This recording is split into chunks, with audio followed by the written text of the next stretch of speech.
বিভিন্ন সংস্কারের প্রস্তাব এবং গণভোট, সেই গণভোটে হাও বলতে হবে, আর সমস্ত প্রস্তাব বাস্তবায়নে অবশ্যই তিনি প্রতিজ্ঞাবদ্ধ থাকবেন।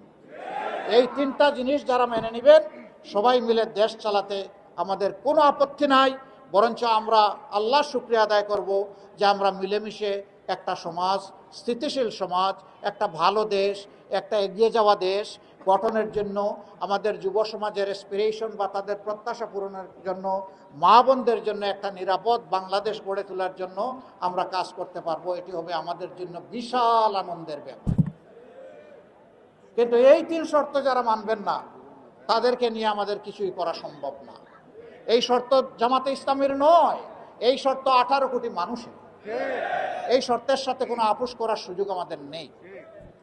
যুব সমাজ, তোমরা বড় লড়াই করেছো সম্মানের একটা দেশ পাওয়ার জন্য, তাই না?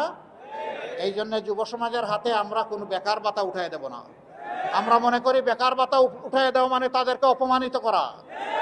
এই যুব সমাজকে দক্ষ জনবল হিসাবে আমরা গড়ে তুলবো ইনশাআল্লাহ।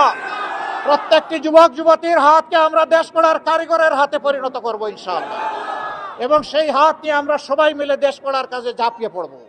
সেদিন যুবকরা গর্বের সাথে বলবে, আমি নতুন বাংলাদেশের গর্বিত নাগরিক, আমারও অবদান আছে এই দেশ গড়ার কাজে।